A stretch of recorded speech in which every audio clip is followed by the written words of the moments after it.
দিবাকর, আপনারা দেখছেন জাগরণ বাংলা। সম্প্রতি অনেকেরই আধার কার্ড বন্ধ হয়ে গেছে, বাতিল হয়ে গেছে। অনেকের বাড়িতে চিঠি এসছে, এটা নিয়ে অনেকেই চিন্তায় রয়েছে, কারণ তারা রেশন তুলতে পারছেন না, ব্যাংকের থেকে টাকা তুলতে পারছেন না, যত রকম সুযোগ সুবিধা রয়েছে সরকারি, সবগুলো থেকেই তারা বঞ্চিত হয়ে আছেন, তাই তারা অনেক সমস্যার মধ্যে আছেন। এখন এই বিষয়টা নিয়ে কিছু রাজনৈতিক দল মানুষকে বিভ্রান্ত করছে নিজেদের রাজনৈতিক সুবিধা নেওয়ার জন্য। আর আপনারা যারা সাধারণ মানুষ রয়েছেন, যারা বাংলাদেশ থেকে এসছেন, হিন্দু হোক, মুসলমান হোক, খ্রিস্টান হোক, শিখ হোক, যেই ধর্মেরই মানুষ হন না কেন, আপনারা যারা বাংলাদেশ থেকে এসছেন, তাদের অনেকেরই আধার কার্ড বন্ধ হয়ে গেছে। কেন বন্ধ হয়েছে সবকিছুই আজকে বলবো, সম্পূর্ণ ভিডিওটা দেখবেন।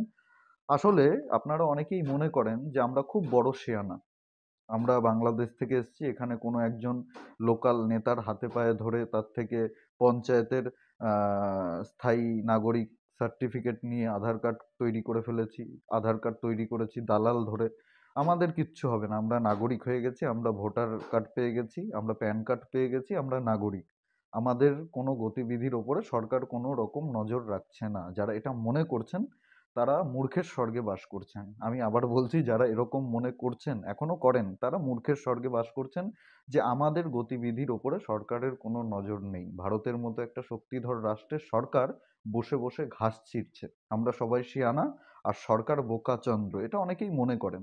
যারা এটা মনে করেন তাদের বলে রাখি, ইন্টেলিজেন্স ব্যুরো কিন্তু ঘাস ছেঁড়ার কাজ করে না। আইবি, যেটাকে বলে ইন্টেলিজেন্স ব্যুরো, তারা কিন্তু সবকিছুই দেখছে। কে কোথা থেকে এসছে, কে ভারতে কবে এসছে, কিভাবে কাগজপত্র তৈরি করেছে, এবং তাদের বর্তমান গতিবিধি, তারা সোশ্যাল মিডিয়াতে কি ধরনের মন্তব্য করছে, কোন রাজনৈতিক দলের মিটিং মিছিলে যাচ্ছে, তাদের কি এজেন্ডা, তাদের কি প্রোপোগ্যান্ডা, কি ধরনের আহ, গতিবিধির সঙ্গে তারা জড়িত, সবকিছুই নজর রাখছে। হয়তো সরকার সামনাসামনি কোনো পদক্ষেপ নিচ্ছে না, কিন্তু যেটা নেওয়ার সেটা ভিতরে ভিতরে অবশ্যই নেবে।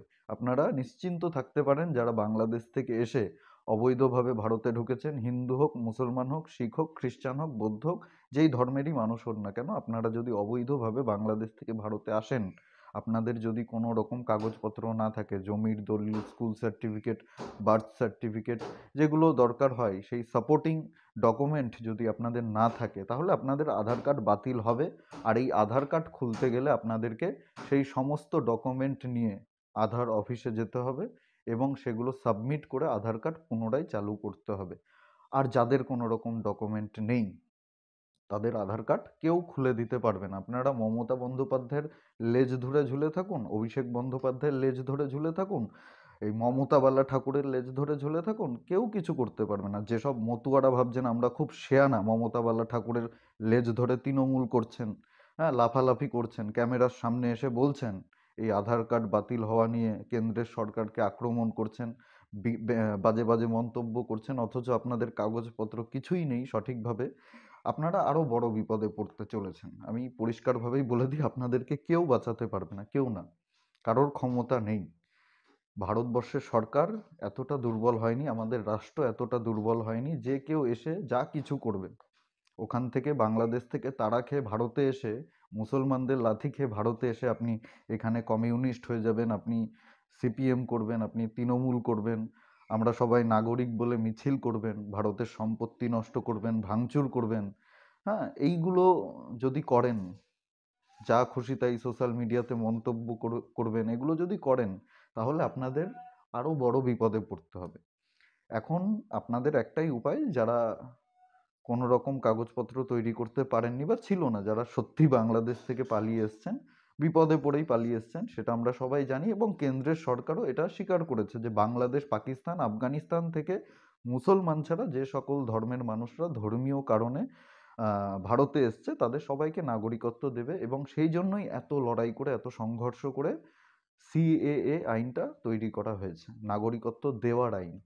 নাগরিকত্ব তো আর যাকে তাকে দেওয়া যাবে না। আপনি নাগরিকত্ব নিয়ে আপনি ভারতবর্ষে থেকে যা খুশি তাই করবেন, যা খুশি তাই বলবেন, হ্যাঁ, সাম্প্রদায়িক উস্কানি ছড়াবেন, সেগুলো তো সমর্থনযোগ্য না। সব কিছুই সরকার নজর রাখে। আপনারা যারা ভাবেন যে আমাদের ওপরে কারোর কোনো নজর নেই, আমরা একেবারে যা খুশি তাই করতে পারি, তারা ভুল ভাবেন। আপনাদের এই ভাবনা চিন্তা অবশ্যই বদলানো উচিত। আপনাদের সমস্ত গতিবিধির ওপরে সরকার নজর রাখে।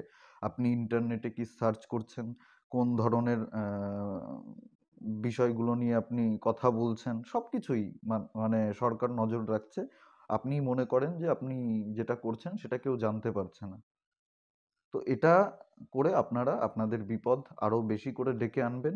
যে চিঠিটা গেছে সেই চিঠিতে পরিষ্কারভাবে লিখে দেওয়া হয়েছে যে 2016-র 28-এর ধারা অনুযায়ী যারা আধার কার্ড তৈরি করেছেন বিদেশি নাগরিক, যাদের কোনো রকম কাগজ নেই, তাদের আধার কার্ড কোনোভাবেই খুলবে না। কেউ খুলে দিতে পারবে না। না তৃণমূল খুলে দিতে পারবে, না যারা কোনো সংগঠনের সঙ্গে জড়িত আপনাদেরকে উস্কে দিচ্ছে মিছিল করার জন্য, মিটিং করার জন্য, জমায়েত করার জন্য, ভাঙচুর করার জন্য, তারা আরো বড় বিপদে পড়বেন। তাদের ডাকে সাড়া দিয়ে যদি আপনারা সেগুলো করেন, আপনাদের ভবিষ্যতে আরো সমস্যার মধ্যে পড়তে হবে। কেউ বাঁচাতে পারবে না। যারা আপনাদের উস্কে দিচ্ছে তাদেরকে কে বাঁচাবে সেটাই বড় প্রশ্ন।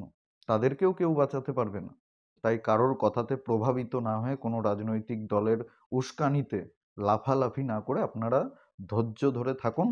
নাগরিকত্বের যখন আবেদন করার সময় হবে আপনারা আবেদন করবেন, আপনাদের নাগরিকত্ব দিয়ে দেওয়া হবে। যদি আপনারা নাগরিকত্ব না পান, তার জন্য আমরা আছি। বিজেপির নেতারা রয়েছে, সরকার রয়েছে, প্রশাসনের আধিকারিকরা রয়েছে। আপনারা অবশ্যই ভারতবর্ষে থাকবেন, নাগরিক হবেন, কিন্তু আপনাদেরকে ধৈর্য ধরে থাকতে হবে। মমতা বন্দ্যোপাধ্যায় বা অভিষেক বন্দ্যোপাধ্যায় বা তৃণমূলের কোনো চুনোপুটি নেতা আপনাদেরকে নাগরিকত্ব দিতে পারবে না, আপনাদের আধার কার্ড চালু করে দিতে পারবে না। এটা তাদের ক্ষমতার বাইরে।